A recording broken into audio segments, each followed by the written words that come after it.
여러분, 그동안 잘 계셨습니까? 네, 오늘 우리 2024년 6월 1일 토요 하나님 나라 2PM 토요 줌 모임 시작하겠습니다. 제목은 성전을 깨끗하게 하시다 하는 제목으로 오늘 말씀 준비했습니다. 마태복음 21장 12절에서 14절 말씀인데 읽겠습니다.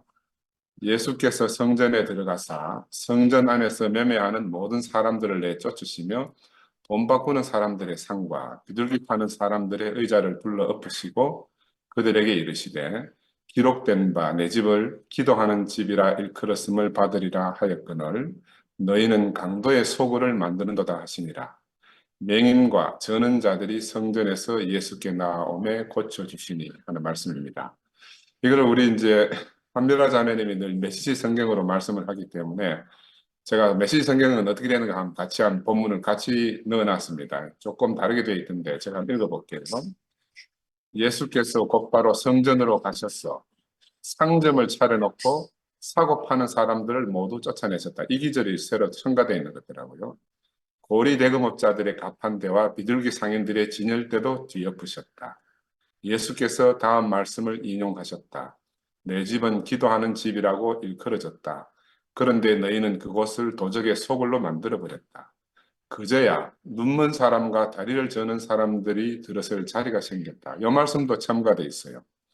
그들이 예수께 오니 예수께서 그들을 고쳐주셨다. 그 정말 메시지 성경은 훨씬 우리가 하나님 말씀 이해하는데 조금 더 쉽게 어떤 그렇게 이렇게 기록되어 있는 것더라고요. 그래서 우리 형제 여러분 3주 만에 이렇게 뵙게 되는데 보고 싶기도 하고 만나고도 싶었습니다. 사실은 우리가 늘 얼굴을 보고 있어도 보고 싶은 사람들이잖아요. 내가 상도에게 거룩한 부담을 넘겨주고 여행을 잘 다녀왔는데 제가 여행을 가보니까 유럽은 어디를 가나 가톨릭 문화가 전부로 가톨릭 문화로 다 덮여 있는 것 같았어요. 이번에 갔는데도 이제 시칠리아라고 섬들인데 수많은 올리브 나무들과 또 성경에서 우리 종려나무로 상징되고 있는 많은 열대 야자수 나무들을 보고 또 한편으로는 아름다운 수많은 성당과 또 이번에 이제 그 시칠리아 바로 밑에 그 몰타 섬에도 갔다 왔는데 성요한 기사단의 이제 그 거주지 죄송합니다. 뉴스는 현재 성요한 기사단의 그 거주지인데 어마어마한 십자군 성체들을 보고 왔습니다. 그 가서 이번에 알은 게 사도행전 28장에 바울이 로마로 가던 중에 풍랑으로 배가 부서져 가지고 멜리데라는 섬에 상륙해서 거기서 동굴에서 한 3개월 지냈다고 기록되어져 있거든요. 근데 그 섬 멜리데라는 섬이 바로 몰타라는 섬이고 바로 그 몰타 섬의 그 성주의 아버지가 병에 걸렸는데 바울이 치료해준 그런 이제 이력 때문에 그 안에 이제 성 바울 대성당이라고 큰 성당을 지어놨더라고요. 야, 그래서 난 전혀 예상도 못하고 갔는데 그 너무너무 또 감개가 무량했습니다. 성경에 보면 바울이 뱀에 물렸는데도 사람들이 이제 곧 죽겠구나 했는데 바울이 전혀 죽지 않고 건강하게 있는 걸 보고 신기하게 생각해서 사람들이 이제 소문이 났는데 그 소문을 듣고 영주의 아버지를 치료해주는 영주의 아버지가 병 걸린 것 같아 치료해주면서 영주가 감사해서 이제 바울이 지나간 자리에다가 성당을 지었는데 큰 성당을 지어놔도 안에 들어가 보지는 못했습니다. 근데 이제 문제는 거기서 그 신경을 봤는데 그 성당 꼭대기 십자가 위에 십자가 밑에 수평으로 짝대기 한 개 더 있어요. 그래서 이제 그게 왜 저 짝대기 한 개 더 있느냐 하니까 그건 주교자 성당, 그 몰타 성에 주교가 있는 성당이라는 표시로 십자가 밑에 횡으로 한 개가 더 있어요. 그러니까 이중으로 돼 있어. 짝대기 밑에다가 수평으로 두 개가 더 있는 십자가 변형됐지. 그런데 이제 수평으로 짝대기가 세 개가 있는 성당이 또 있어요. 그 성당은 뭐냐면 교황이 방문하면 짝대기가 세 개가 되는 거야. 야, 나 이거 기분에 처음 알았어. 야, 그 십자가 상의 모양이 변한 걸 처음 봤습니다.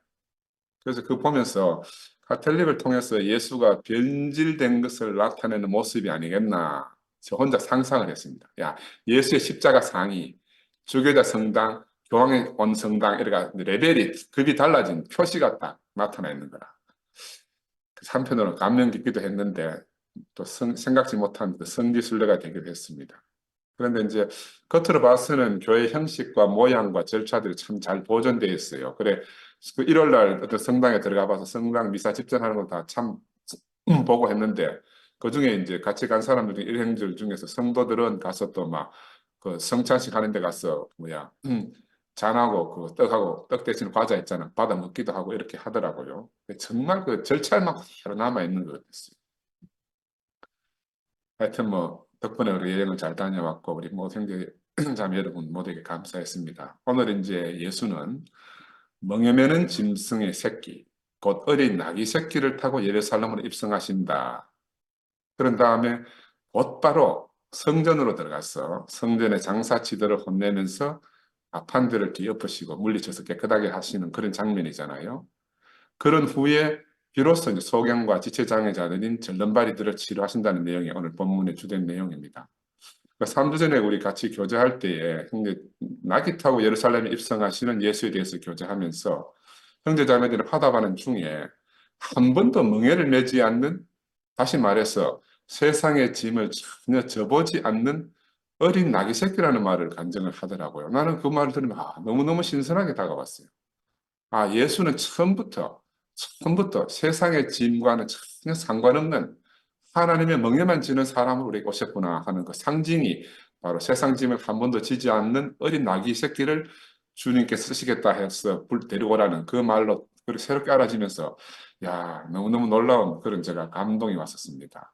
그래서 나는 단지 어린 나귀 새끼라고만 알고 있었는데 미처 그 부분까지 생각도 못했는데 형제자매들을 간증을 드리면서 예수는 처음 날 때부터 정말 세상의 짐과는 전혀 상관없는 분이시구나. 하나님의 멍에만 지고 사시는 분이구나 하는 걸 알아지고 바로 하나님의 일만 자기 일이 되신 분을 알게 하시기 위해서 하나님의 멍에만 자기 멍에가 되신 분을 우리로 하여금 보게 하기 위해서 아버지 일만 자기 일이 되신 것을 나타내기 위해서 그렇게 예수는 어린 나귀 새끼, 한 번도 세상의 멍에를 져보지 않은 어린 나귀 새끼를 타고 오시는 분으로 바로 이 마태가 기록했다는 그 사실이 알아지니까 이상하게 가슴이 뭉클뭉클하면서 막 너무너무 두근거리고 감동이 막 오는 거라요. 이 성경 그러니까 참 신기한 것 같아요. 그냥 피상적으로 읽을 때 하고 그 내용을 깊이 들어가서 어떤 것과 딱 접목돼서 우리가 알아지니까 너무너무 우리를 갖다가 이제 가슴 설레게 하는 그런 말씀이거든요. 우리는 각자가 이 모임에서 자기 분량만큼 표현하는데 예수의 영의 인도하심에 따라서 우리가 함께 거룩한 하나님의 성전으로 이렇게 건축되어져 가는 게 바로 우리 주 모임이기도 하고 또 그런 모습을 우리가 볼 때마다 너무너무 감동이 돼요. 그런데 오늘 이제 이런 성전을 오염시키는 무리들이 있다는 것이 오늘 본문에 나오는 내용이잖아, 그지? 그러면 과연 이게 2000년 전에만 그랬겠는가? 또 우리가 늘 생각하듯이 가톨릭이나 지금 기독교만 그러겠는가? 이 내용을 말씀드리려고 하니까 결국 우리 자신을 돌아보지 않을 수 없게 되고 내 자신, 또 우리 자신의 이야기를 알아주게 되거든요. 오늘 예수는 이제 예루살렘을 올라가서 먼저 성전에 들어갔어. 한전상들을 몰아냈다. 이렇게 기록되어져 있습니다. 한전상이라는 것은 돈을 바꿔주는 사람들을 말하는데 이들은 이제 돈도 거룩한 돈이 있다는 거라. 성전 앞에는 거룩한 돈이고 세상에 쓰는 돈은 더러운 돈이기 때문에 세상 돈을 성전 앞에로 바꿔야 된다는 거예요. 그래서 돈을 바꿔주면서 이익을 남기는 장사치죠. 장사치. 그러면 장사치는 어떤 인물들을 말하는가? 다른 말로 말하면 지금 성전의 장사치라고 표현되어 있는 이 장사치들은 다른 말로 말하면 예수 그리스도의 생명, 하나님이 주신 생명과 상관없는 어떤 것들을 중히 여기고 취급하는 그런 사람들을 통칭해서 우리가 장사치라 이렇게 말씀드릴 수가 있는 거예요. 돈은 돈이지 뭐 따로 거룩한 돈이 어디 있겠습니까? 그렇죠? 또 다른 말로 말하면 십자가면 십자가지. 거기에 따로 어떤 다른 가치를 매길 수가 있겠냐 하는 거죠. 그렇게 인간적인 가치를 매긴다는 점에서 예수 때나 지금이나 별로 달라지지 않음을 보게 되니까 이번 한 주 말씀을 준비하면서 참 씁쓸한 마음이 많이 들었어요. 시작할 때 말씀드렸던 이 가톨릭 성당 꼭대기에 세워진 십자가 표시 있잖아요. 그 성당의 급을 달리하는 표시하는 것도 마찬가지 같아요. 인간이 매긴 가치잖아, 그치? 거룩한 돈으로 환전을 하지 못한 사람들은 재물을 살 수 없어서 재물을 드릴 수 없게 됐습니다. 우리 지금은 보면요, 신머티를 선포하지 못하는 사람들 역시 재물이 될 수 없다는 거라. 이 기가찰 노릇 아니겠어요?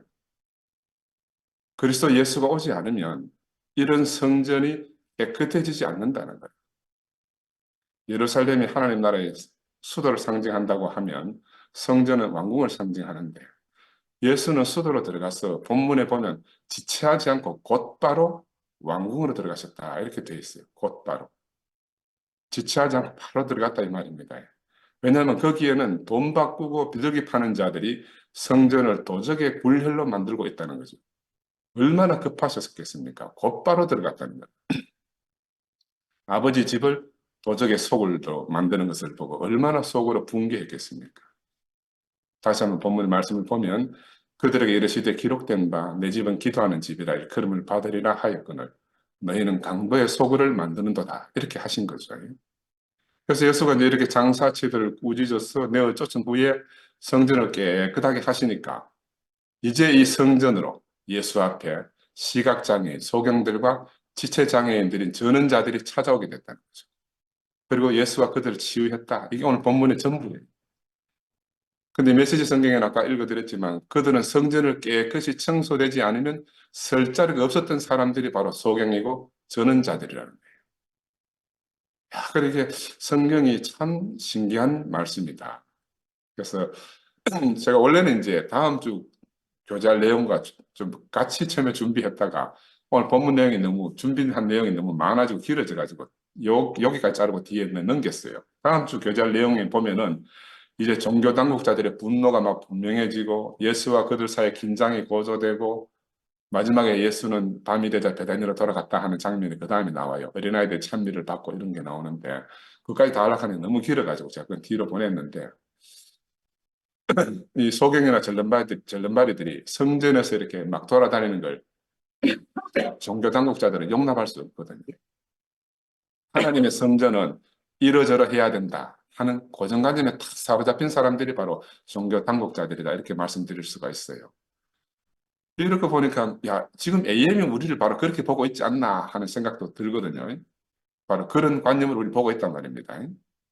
지난주 화요 모임의 상도 간증을 들어보니까 고정관념에 사로잡혀 있는 사람들은 매사에 분노하게 된다 이런 간증을 하더라고요. 나는 그 말에 100% 아멘이 돼. 왜냐하면 나도 이 세계에 오기 전에 늘 그런 사람이었어요. 매일 화가 나 있었는 거라. 뭔지 모르지만 내가 나는 내 화의 원인이 뭔지 몰랐어요. 근데 상도 말 간증 들어보니까 내가 어떤 고정관념에 사로잡혀 있어가지고 그 관념에 어긋나면 내가 화가 나는 거야. 그러니 함께 사는 우리 목숨자매가 얼마나 힘들었겠습니까? 지금 많이 순화된 것 같아도 아직도 갈 길이 멉니다. 오늘도 아까 말씀드렸지만 정원관리 문제로 혼쭐이 났는 거라. 목요일 말씀드렸듯이 마음을 헤아리지 못하니까 혼나는 일이 주된 일이라 매일마다. 여러분 고정관념 때문에. 야, 이 고정관념 내려놓기가 정말 힘들어요. 아멘. 하나님께 사로잡힌 예수 안에서 내 인생이 발견되지 않으면 아마 화평으로 나 일찍 죽었을 거야. 우리 아버지 위에 두 분 형님이 계시거든요. 근데 바로 위에 형님인 내게 큰아버지죠. 경대의대 나와가지고 이제 전라도 저 강진에서 외과 의사로 도립병원장 하시다가 젊은 나이에 큰어머니로 인한 화병 때문에 아버지보다 일찍 돌아가셨어요. 아마 우리 집안에 이런 유전자가 있습니다. 김상도는 나도 마찬가지로. 야, 그런데 나나 상도는 예수를 알고 교회를 만나가지고 지금 이 정도라도 혼나면서 살고 있는 게 참 감사할 일이다. 안 그랬으면 우리는 이미 이 세상에 없을 거라. 오늘 본문에서 보다시피 고정관념에 사로잡힌 종교 당국자들 있잖아요. 이 사람도 화병으로 일찍 죽었을 거라. 그들 나름대로 규칙을 정해놓고 하나님께 드릴 제물은 자기들이 볼 때에 흠없고 깨끗해야 될 기준을 탁 세워놨기 때문에 그 기준을 망가뜨리는 예수를 용납할 수가 없는 거라. 그 기준을 충족하지 못하는 제물을 드릴 수가 없는 게 이 순수한 종교 당국자들의 그 순수한 생각이잖아요. 단순히 우리를 그들은 이상한 사람 생각할 게 아니라 그들은 정말 순수한 사람들이에요. 순수한 사람들. 그런데 이런 곳에서는 당연히 소경이나 지체장애인들은 설 자리가 없는 거예요. 예수가 오기 전까지 어디 있어요? 숨어 지낸 거예요. 근데 예수가 성전을 깨끗이 청소하니까 그럼 어디서 슬금슬금 나오는데 소경도 나오고 절름발이도 나오고 병든 자들이 다 막 나오기 시작한 거라. 야, 이게 얼마나 드라마틱한 장면처럼 보입니까? 나는 막 이 본문 말씀 준비하면서 야, 이게 막 드라마. 이스라엘에는 전통적으로 남자마다 성인이 되면 성전에 반세겔로 이제 의무적으로 제사를 드리도록 되어 있잖아요. 흠없는 희생제물을 드리기 위해서. 근데 부패한 제사장들이 이 신성한 일에서 이제 이득을 보려고 성전 화폐라는 이제 거룩한 화폐를 만들어 놓고 그 돈으로만 헌금을 하게 했기 때문에 일상적으로 사용하던 이 돈은 성전 화폐로 다 바꿔야 되니까 웃돈을 주고 바꿔야 되잖아요. 그들은 그 대가로 환전 수수료를 받았고 또 재물들도 엄격하게 검사해서 막 따지고 하여튼 뭐 트집을 잡으니까 아예 뭐 재물 따로 준비할 게 아니고 이제 성전에 가서 재물을 사야 되는 거죠. 제사장들은 백성들이 가지고 있는 재물 트집을 잡아가 계속 못 들이게 하기 때문에. 그래서 이제 제사장들이 준비한 짐승을 사지 않으면 안 되도록 함으로 이득을 챙기는 이런 사람들이 생긴 거죠. 야, 그래서 바로 이 제사장들도 성전을 이용해서 돈을 벌고 있는 사람들이다. 근데 그러면 이게 2000년 전에만 있었던 일인가? 이 비유가 과연 당시에만 있는 일이겠냐? 요즘도 자신도 모르게 알고도 할 수도 있지만 자신이 모르게도 이 성전을 이용해서 이득을 챙기는 이런 오류에 빠지는 일은 없는지 우리가 돌아보고 성찰해서 정말로 예수 생명에 오염을 입히는 이런 일들이 이제 없었으면 하는 그런 간절한 바람이 들거든요. 예수는 바로 이제 이것을 뒤집어 엎으시고 내 집은 기도하는 집이라 일컬음을 받으리라 하신 말씀을 선포하시면서 비로소 성전에서 나오는 소경들과 저는 자들을 고쳐주시는 장면이 이제 본문에 나오잖아요. 눈물고 저는 짐승은 여호와께 제물로 드릴 수 없는 것이 율법에 정한 법이라. 그러니 당연하죠. 그런데 이것을 빌미로 성전 화폐를 팔고 짐승들을 파는 자들과 또 그것을 사서 드리는 자가 있다는 거예요. 파는 자만 있으면 사는 자가 없으면 괜찮을 건데 그걸 또 사서 드리는 자가 함께 있는 거라. 근데 이들이 다 모두 함께 눈멀고 저는 사람들이라는 거예요. 야, 그들이 참으로 하나님께 대해서 눈멀고 생명에 대해서 절름발이가 아니라면 어찌 이런 짓을 할 수 있겠습니까? 하나님이 율법을 주신 이유는 그 드린 자를 흠없게 하시려고 율법을 주신 것인데 이 원래의 뜻이 이제 오용되어져 버렸잖아요. 생명에 대해서 눈멀고 저는 자들이 흠없는 짐승으로 대신 드린다고 하나님이 받으시겠냐? 하나님은 가인과 그 제물은 연락지 않고 아벨과 그 제물은 연락했다고 되어 있잖아요. 제물을 파는 제사장들이나 그것을 사서 제물을 드리는 백성들 사실은 모두가 눈멀고 저는 자들이다 이렇게 말씀드릴 수가 있습니다. 그래서 다른 말로 말하면 눈멀고 저는 자들은 제사장이 될 수가 없고 흠 있는 짐승은 제물로 드릴 수 없다 이런 말이지 않습니까? 그런데 기이한 것은 그래서 드리는 돈과 제물은 흠이 없게 되었는데 그것을 취급하는 사람은 다 흠이 있다는 거예요. 이게 참 아이러니잖아요. 하나님 전에는 흠 있는 것은 있을 수가 없어요. 하나님은 온전한 제사만 받아야 하시기 때문이죠. 그래서 예수가 장사하는 자들의 상을 뒤엎을 때 성전 안에서 눈물고 저는 자들이 나왔다. 근데 비로소 이들이 버려진 이 사람들이 비로소 그들이 들었을 공간이 예수를 말미암아 새로 생기게 된 거죠. 자기가 눈멀고 자기가 저는 자인 줄 아는 사람들이 예수께 찾아와서 예수는 이들을 고치려고 그곳에 가신 거다. 이렇게 볼 수가 있는 거죠. 그래서 늘 말씀드리지만 우리는 다 하나님의 생명에 대해서 눈멀고 저는 자들이었습니다. 아멘. 그러면서도 우리가 눈멀고 절름발이 우리가 눈멀지 않고 절지 않는 것을 찾아서 흠없는 것을 드리려고 우리가 평생 노력하며 살았잖아요. 야, 그러니 하나님 보시기에 우리가 얼마나 가증했겠습니까? 그러나 우리는 지금 하나님의 성전이고 예수의 몸된 교회가 뒤엎어지는 것을 보면서 우리가 살던 곳이 하나님이 항상 함께 하신다고 알고 있던 곳이 우리가 최종적 사회의 이상인 교회라고 늘 자랑하던 곳이 오늘 예수가 찾아가서 뒤엎어버리는 이 예루살렘 성전과 하나도 다를 바 없다는 것이 알아진 우리가 아멘. 참담한 현실을 지금 마주하고 있습니다. 신모띠가 아니고 다른 말로 간증하면 흠 있다는 트집을 잡는 잡상인들이 생긴 거예요. 위생 상태가 불결해지면 병이 발병하듯이 생명의 순수성이 사라지니까 즉시 약장수 같은 잡상현이 나타난 거다. 이렇게 보이거든요. 제사장들이 파는 성전화폐가 아니면 하나님께 드리는 제물을 살 수가 없고, 신모티를 선포하지 않으면 다 흠이 있어서 흠없는 신모티로 바꾸어야 흠없는 희생제물이 된다 하는 이 약장수 잡상인이 등장하게 된 겁니다. 아멘. 과연 하나님께 물어봤는지 모르겠습니다. 누가 가인이고 누가 아벨인지 우리 앞으로 지켜봐야 될 일 아니겠습니까? 그렇죠? 그런데 우리는 그 예수로 인해서 깨끗해진 성전에서 모두 다 함께 예수께 나와서 고침을 받는 자로 우리가 드러나게 됐습니다. 아멘. 우리가 전에는 눈물고 저는 자들이었잖아요. 사실 그들도 우리도 다 그런 사람들이었어요. 단지 차이는 뭐냐 하면 우리는 우리 자신이 병들음을 알고 있고 그들은 그들이 건강하다고 아는 차이뿐이에요. 이게 이제 우리를 다 갈라놓게 된 거죠. 예수가 성전을 뒤엎는 일을 일으키지 않았으면 우리가 소경인지 절름발인지 구분이 안 되던 사람들이었어요.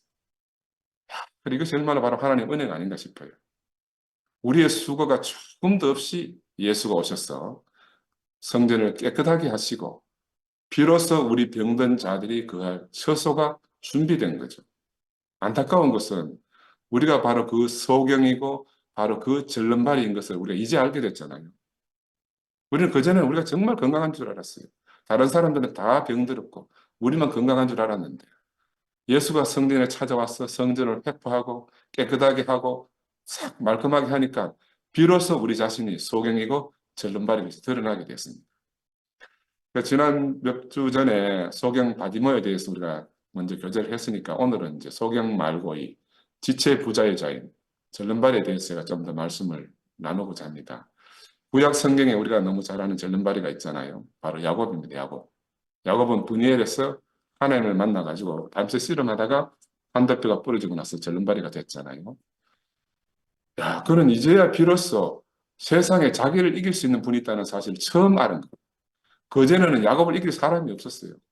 태중에서 나올 때부터 형 발 뒤꿈치를 붙들고 나온 탈취자 야곱이었으니까 아무도 야곱을 이길 사람이 없었어요. 그 꽤 많은 외삼촌 라반도 이기고 막 재물을 탈취해서 나온 사람이네요. 그런데 이 분이엘에서 하나님을 만난 거라. 평생을 져본 적이 없는 야곱인데 자기보다 강한 분을 막 처음 만난 거예요. 하나님은 그와 씨름해서 그에게 새 이름을 주셨다 되어 있습니다. 이스라엘이라고. 그 야곱은 하나님과 더불어 싸워서 환도표가 꺾여졌잖아요. 평생 처음 졌는데 하나님을 이긴 사람이란 이름을 승리자 이름을 얻게 된 게 신기하잖아요. 죽음을 이기고 나온 승리자 예수의 운명을 바로 야곱을 통해서 보여주는 그런 대표자가 되어 있습니다. 바로 이게 그곳 이름을 분이엘이라 하였는데 분이엘의 말 뜻은 하나님의 얼굴이다 이런 말이잖아요. 그래서 깜깜한 칠흑 같은 어둠 속에 있던 야곱은 하나님의 얼굴 곧 하나님의 빛을 만나가지고 자신의 진짜 정체가 다 폭로되어졌습니다. 이제 야곱은 더 이상 그 과거 야곱이 아니게 됐어요. 우리도 마찬가지입니다. 우리도 바로 그 칠흑 같은 어둠을 지나왔잖아요. 우리도 더 이상 옛사람이 아니게 됐습니다. 우리는 다 함께 하나님과 더불어 싸워서 졌으나 이것으로 말미암아 사단에 대한 승리자가 된 하나님의 흔적을 가진 바로 야곱에서 이스라엘로 변화된 그런 사람들을 우리가 됐어. 아멘. 겉으로 볼 때는 우리는 다 절름발입니다. 우리는 이제 자기 마음대로 달릴 수 없는 사람이 됐어요. 한 걸음 한 걸음 내디딜 때마다 우리의 하나님이 계신 것을 우리가 절름거리면서 증거하는 사람이 된 겁니다. 어젯밤 야곱은 형 에서가 너무너무 두렵고 떨렸었거든요. 그 어두운 밤 속에서 형이 얼마나 두렵고 떨렸겠습니까? 그러나 이제 어제 저녁 보았던 그 산천초목과 지금 막 새벽에 떠오르는 그 태양이 너무너무 새롭게 보인 거야. 밤새 씨름하고 났어. 야곱은 이제 완전히 다른 사람이 됐습니다. 그 이 시간 이후로 그는 이스라엘이라는 이름을 얻은 사람이 됐죠. 하나님의 백성이라는 이름으로 불리워진 최초의 사람이 됐습니다. 과거의 야곱은 사라졌잖아요. 열국의 아비 아브라함의 후손으로서 너무 합당한 이름인 자신의 이름 이스라엘을 넣게 됐습니다. 그 전날 밤까지만 해도 약복강을 건너서 형을 만나야 할지 말아야 할지 얼마나 그 깨많은 야곱이 막 오만 가지 생각을 했겠습니까? 근데 어느 날 밤 어느 시간 자기를 덮치어온 어떤 존재에게 결국 환도뼈가 꺾이고 그는 다리를 쩔뚝쩔뚝 절면서 형에게 나아가는 사람이 됐습니다. 근데 이상하게 그 밤에 그렇게 두렵고 떨리던 마음이 온데간데 없고 비록 겉으로는 절름발이로 부자연스럽지만 그의 마음은 너무너무 평안하고 담대해진 거예요. 아멘. 야, 이 밤 사이에 이 야곱은 완전히 새 사람이 됐습니다. 세상에 태어나서 처음으로 싸움에서 진 사람이 된 거라. 자기보다 강한 자를 처음 만났습니다. 술수가 통하지 않는 분을 처음 만났습니다. 자신의 총명을 능가하는 분을 처음 만났습니다. 그렇게 야곱은 새로운 경험을 한 사람이 됐습니다. 그러나 자신은 당장 자신이 절름발이라는 사실만 확실히 알게 됐어요. 자기를 이긴 사람이 누구인지는 분명하지 않고 내가 지금 절름발이가 됐구나. 이것만 야곱이 확실하게 알게 된 거예요. 야곱은 바로 하나님을 만났습니다. 정작 자신은 자기가 누군지 몰라가지고 붙들고 막 이름을 알려달라고 막 붙들었잖아요. 환도뼈가 위골되어 있는 힘이 없는 야곱이 하나님을 붙들고 놓아주지 않는 거라. 야, 이상하잖아요. 천연적인 힘이 다 끝난 연약한 사람 야곱에게 하나님이 붙들린 거라. 이거 아이러니 아니겠어요? 하나님이 야, 제발 좀 놔라. 내 가야 된다. 사정하고 막 거꾸로 이 환도뼈가 위골대가 힘없는 야곱인데 그 힘없는 야곱이 하나님 사로잡힌 거라. 날이 세려하니 나로 가게 해라. 뭐 하나님이 도로 사정하게 된 거예요. 야, 나 이 장면도 성경에 보니까 참 신기하다. 이게 참으로 이상한 일입니다. 우리에게 참으로 힘이 빠졌을 때 도리어 하나님이 우리에게 붙들리게 된다는 걸 상징하는 거죠. 우리에게 방법이 없을 때 하나님을 붙들게 된다는 거죠. 우리에게 힘이 없을 때가 도리어 참으로 하나님을 붙잡을 때구나. 아멘. 다른 말로 하나님을 붙잡은 사람은 자기 힘을 쓸 수 없는 사람이라는 거죠. 이스라엘, 하나님과 함께 다스린다. 하나님과 함께 왕노릇한다 하는 이런 뜻도 있잖아요. 야곱은 이제 이후로 일생 동안 저는 사람이 됐어요. 하나님은 네가 하나님과 사람으로 더불어 겨루어 이기었습니다. 이렇게 말씀하시지만 이게 참된 승리라. 졌지만 이기고 젖잘싹 하는 말 있잖아요. 졌지만 이긴 사람. 우리가 참으로 승리할 때는 언젠가 하나님의 손에 패할 때다. 자신의 힘을 의지하지 않을 때. 이때가 우리가 참된 승리를 할 때다 말씀드릴 수가 있어요. 언제든지 우리에게 방법이 다 사라졌을 때 우리는 승리하게 됩니다. 정말 여기서 아멘 할렐루야가 절로 나오는 거라. 아멘 할렐루야. 그래서 나는 내 자신을 돌이켜 봤습니다. 내가 작년 이맘때 우리 김 목사마저 이제 다른 길로 간다고 떠났을 때 저는 바로 이 깜깜한 밤 약복강가에 야곱안에 내가 있었어요. 깜깜한 밤중에 형 에서가 400명의 대군사를 이끌고 막 온다는 소식이 먼저 오니까 밤잠을 잘 수 없었던 두렵고 떨리던 그 야곱 안에 제가 있었어요. 그렇게 밤새 하나님과 씨름하면서 결국 자신의 힘줄이 다 위골되었고 전혀 육체의 힘을 쓸 수 없는 바로 그 야곱 안에서 제가 발견된 거죠. 이 천연적인 야곱이 행한 것처럼 할 수 있는 모든 힘과 재능을 다 써버리고도 그 천연적인 생명인 한도뼈 힘줄이 다 드러날 때 하나님의 손이 나를 다루고 꺾으셨음을 당시에는 몰랐지만 시간이 지나면서 점진적으로 알았죠. 아, 내가 그날 밤 하나님과 씨름했구나. 하나님이 내 환도뼈를 꺾으셨구나. 그 시간이 지나니까 이제 알아지는 거예요. 내가 일생 동안 자랑하고 영화롭게 여기며 또 놀랍게 여기는 것들이 남보다 낫다게 여기고 만족스럽게 여기는 그런 것들이 결연히 이제 하나님의 빛을 만나서 밝히 정체가 드러나는 그런 경험을 하게 된 거죠. 야, 이게 바로 그런 것들이 다 바로 육체의 천연적인 생명이고 더러운 생명을 할 수가 있고 패배한 생명이고 또 다른 한편으로 사악한 생명이다. 이런 것들이 다 드러나는 과정이었어요. 형제 자매들의 원성이 바로 그런 하나님의 다루심으로 알아진 거죠. 내가 영화롭게 여기고 내가 존귀 여기고 내가 자랑할 만하다고 여기는 것들이 다른 사람들은 다 그럴지라도 나는 그렇지 않다고 여기는 것들이 있잖아요. 바로 그런 것들이 천연적인 육체 안에서 나온 것들이에요. 그 천연적인 생명이 하나님이 만져서 무너지는 경험을 하게 됐다. 이렇게 말씀드릴 수가 있어요. 야곱이 만났던 하나님 얼굴. 바로 분이엘의 하나님을 제가 만나게 된 거죠. 난 그렇게 절름발이로 드러나게 됐어요. 누가 보아도 다리를 절 수밖에 없는 그 절름발이로 드러나게 된 겁니다.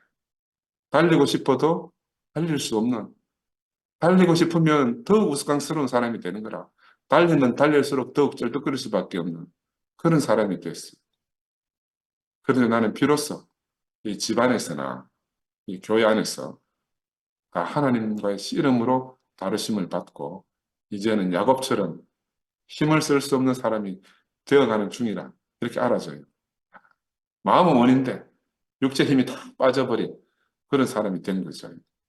하나님의 비춤 안에서 전에 좋다고 여기던 그런 것들이, 전에 영광스럽다고 여기던 그런 것들이, 장점으로 여겨진 그런 것들이 부끄럽고 어리석은 것으로 드러나고 말았어요.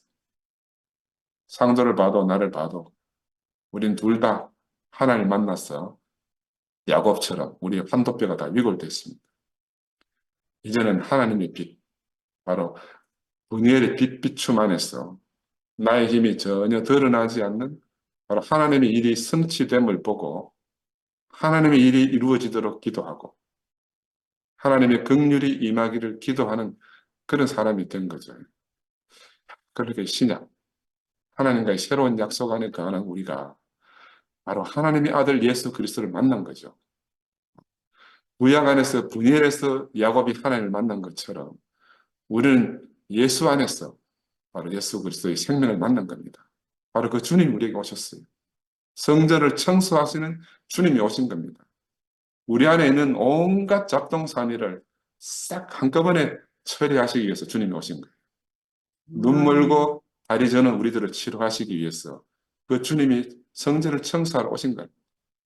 그래서 이 난리는 바로 우리가 주님을 만나기 위한 그런 난리입니다. 더 이상 하나님이 계실 수 없는 곳을 뒤집어 엎으시기 위해서 찾아오셨구나. 장사치들에게 속지 말라고 뒤집어 엎으셨구나. 하나님의 전이 되지 못한 삶을 살던 우리였는데 그리스도의 몸이 되지 못한 삶을 살던 우리였지 않습니까? 우리 안에 슬픈 이야기가 있잖아요. 예배가 끝나고 나면 밥 먹을 사람이 없어서 밥조를 찾아다니는 그런 슬픈 역사가 우리 안에 있습니다. 우리는 참으로 그리스도의 몸이 되지 못한 삶을 우리가 살고 있었거든요. 거짓 진리에 속아서 살던 우리를 고치시기 위해서 주님이 찾아오셨구나. 나는 막 오늘 이 말씀을 준비하는데 너무너무 감동이 하여튼 물밀듯이 오는 거야. 야곱이 분이엘에서 하나님을 대면한 것처럼 우리는 오늘 교회 안에서 교회를 뒤엎으시는 예수를 만난 겁니다. 소경과 절름발이가 오염된 성전에서 예수께 나온 것처럼 우리가 다 함께 예수께 나왔어. 우리의 병들음을 고하고 우리를 불쌍히 여기소서. 우리가 낫기를 원합니다 하는 고백을 한 이 소경 바디메오와 같은 고백을 우리가 지금 하게 된 거예요. 성전이 뒤엎어짐을 통해서 우리의 참 눈멀고 절름발이 된 상황이 백일안에 드러난 겁니다. 우리는 다 소경이고 우리는 다 절름발이에요. 그런데 오히려 이런 상황이 감사하지 않을 수가 없는 거야. 영소 형제처럼 이 난리 통해 참 복받은 우리가 됐어요. 칠흑같이 어두우나 밤하늘의 별빛이 그렇게 밝게 빛나는 것을 우리가 보게 된 겁니다. 그들로 인해서 주님은 교회를 뒤엎으시고 눈먼 우리, 절름발이 우리가 방향도 모르고 갈 곳 없어서 다 주 앞에 나올 수밖에 없게 됐거든요. 우리의 눈먼 인생, 절름발의 인생이 그름으로 인해서 또한 나음을 잊게 된 거라. 이건 막 하나님의 은혜에 막 감사 찬양을 드리지 않을 수가 없게 된 거예요, 우리는. 어찌 하나님의 은혜가 아니라 할 수 있겠습니까? 겉모습은 비록 우리가 절고 있지만 우리의 속 생명은 완전히 치유되었어. 하나님의 다루심의 흔적을 가진 사람이 됐고요. 하나님이 일하시고 이루어 가심을 우리가 보게 되는 사람들이 된 거라. 흠 있는 자가 흠 없는 것을 드릴 수 없는 것이 하나님 나라잖아요. 흠 있는 자는 무엇을 드려도 흠이 있습니다. 아담은 선악과를 먹고 나서 그 아들 가인과 아벨은 하나님을 기쁘시게 하려고 제사를 드렸지만 싸움만 일어났잖아요. 가인이 아벨을 죽인 이 최초의 살인 사건이 발생하고 말았잖아요. 이것은 가인과 아벨 이야기가 아니고 지금 오늘 우리에게서 일어나는 이야기입니다. 이 일 이후에 아담의 후예들은 여러 가지 방법으로 하나님께 제물을 드리려고 했잖아요. 모두 다 하나님께 연락되지 못했고 하나님께 눈물고 저는 자들은 또한 흠없는 제물을 드릴 수가 없었잖아요. 여행 다녀오니까 다음날 우리 아침 손자 지우가 지 엄마하고 손 붙들고 우리 집을 찾아왔더라고요. 아침 일찍에 양손에 하나는 백호랑이, 하나는 시베리아 호랑이 2개 들고 막 이 지금 시베리아 호랑이 샀다고 자랑하려고 온 거라. 동물 들고 막. 나는 손자가 즐거운데 지는 지금 이 시베리아 호랑이 자랑밖에 생각 안 나는 거야. 내가 그거 보면서 하나님도 우리가 손에 든 재물을 보겠습니까? 그 사람이 먼저 보이잖아요. 내가 우리 손자를 보니까 그래. 지는 막 지금 백호랑이, 시베리아 호랑이 2개 자랑하려고 왔는데 나는 호랑이는 눈이 안 보이고 우리 손자만 먼저 보이는 거라. 사랑스러운 손자만. 그런데 그 장난감은 모른 척하면 안 되니까 그래 장난감 좋고 하니까 맞장구를 쳐주지만 아니면 가인처럼 더 삐칠 거 아닙니까? 왜 재물을 안 받아주느냐고. 그래, 아이고, 시베리아 호랑이 멋있구나 하고 또 이제 칭찬해 줬죠. 야, 근데 제가 형제 자매들을 대할 때도 이런 마음으로 대해야 되겠구나 하는 생각이 알아졌어요. 형제 자매들을 대할 때. 어떤 형제 자매들은 막 재물을 들고 자기 좋은 거 들고 오는 사람들 있잖아요. 우리는 그 사람이 보이는데, 근데 그 사람과 그 재물을 연락하신 하나님. 근데 우리는 지금 시대에는 그 재물도 칭찬해 줘야 되는 거예요. 비록 온전하지 못하지만 그 사람을 연락하기 위해서. 야, 나는 우리 손자를 보니 우리 손자가 내한테 정말 가르쳐 주는 게 많아. 우리 손자를 통해서 아들이 아버지, 아들이 아버지, 아버지다 하는 것도 알게 되고 별걸 내가 다 알거든요.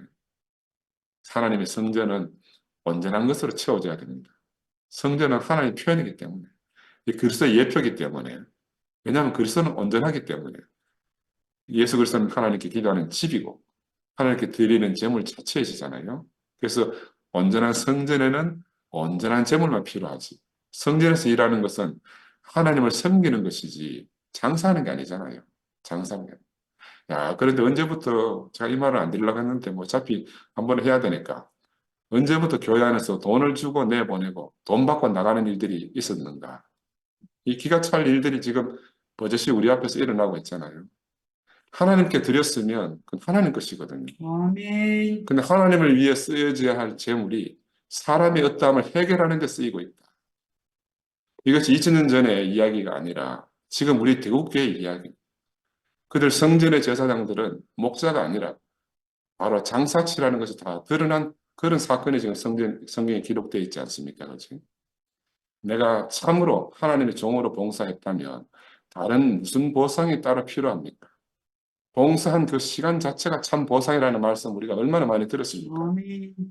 그런데 천하에 없는 교회라면서 챙길 거 다 챙기고 받을 거 다 받으면서 남들은 어찌 되든지 나만 살면 된다는 것은 그 세상 종교와 하나도 다를 바 없는 거죠. 아멘. 그런데 이런 일들이 바로 우리 눈앞에서 지금 일어나도 눈이 어두우니까 보지 못하고 깨닫지도 못하고 오히려 다른 사람들의 눈을 고치겠다고 난리라는 거죠. 자기가 절며거리면서도 멀쩡히 걷는 다른 사람들의 다리를 지금 비정상이라고 하는 그런 시대가 됐다는 겁니다. 함께 가는 교회를 외치면서 따라 나가고 신모티를 외치면서 늘 뛰어내려오고 이게 참 기막힌 장면인 겁니다. 이 말씀 안 하고 싶었는데 또 안 할 수가 없어요. 뭐 형제 자매 여러분들 용서를 구합니다. 이게 다 성경 안에서 계시된 일들이 최신 버전으로 지금 일어나고 있는 거예요. 최신 버전으로. 율법이 하나님께 흠없는 제물을 드리라는 것은 우리의 세상적인 이득을 위한 것이 아니잖아요. 눈먼 자들만이 그것을 자기 필요로 생각하는 것이고 저는 자들만이 그것을 자기 일로 여기는 거예요. 오늘 교회는 구약시대의 성전과 같고 하나님의 연락하시는 제물을 드리는 곳입니다. 이 그리스도의 몸된 교회는 몸된 교회를 통해서 우리의 몸을 드리는 곳이지 않습니까? 하나님이 기뻐하시는 것은 그의 교회라 했어요. 예수는 교회를 얻기 위하여 하나님 아들로 오셨고 죽음의 자리까지 내려가셨고 또 하나님 우편까지 올라가셨습니다. 이는 우주적인 교회를 얻기 위함이다 하셨는데 흠없고 온전한 것으로 드리기 위해서 하나님 아들은 완전하게 죽으시고 장사지는 바 되었으며 다시 살아서 하나님 우편에 오르셨다. 하나님 우편으로 승천했다 이 말은 다른 말로 말하면 참 사람의 위치로 회복됐다는 거죠. 어디 하늘 저편으로 갔다 그런 말이 아니잖아요. 그러니까 이 예수에게는 눈먼 것이나 저는 것이 있을 수가 없는 거라. 그런 것들은 모두 죽고 장사지는 바 되었단 말입니다. 우리 인간의 눈으로 보면 이런저런 흠이 있지만 하나님 앞에서 예수의 십자가 죽음 안에서는 눈먼 것도 저는 것도 다 소멸됐습니다. 예수가 끝났을 때 모든 것들이 끝난 거죠. 헛된 종교가 사람을 속이고 있었지만 십자가 앞에서 그 모든 것들은 다 매장되고 말았습니다. 어떤 것도 부활 생명을 얻는데 합당치 못했기 때문에 십자가가 필요했다는 걸 우리가 참으로 안다면 우리는 이제 또다시 성전에서 돈 바꾸고 비둘기 파는 이런 일에 속지 않아야 된다는 거죠. 재물을 검사하는 자들이나 검사받는 자들 모두 눈멀고 저는 자들입니다. 지금 그렇게 검사하는 자들이 성전 안에 있고 그렇게 검사받는 자들이 또한 함께 있습니다. 참 귀한 일이다. 참 귀한 일이다. 2000년 전이나 지금이나 이건 시간의 문제가 아니다. 인간 본성의 문제다. 이렇게 보이는 겁니다. 그들은 지금 흠없는 것을 드린다는 명목으로 성전에서만 쓰이는 화폐, 요즘 말로 말하면 신모티 선포, 제사장들이 키운 짐승들을 요즘 말로 말하면 신모티 찬양으로 바꾸지 않으면 하나님께 연락될 수 없다고 호도하면서 하나님의 성전을 장사하는 집으로 바꿔 놓은 거예요.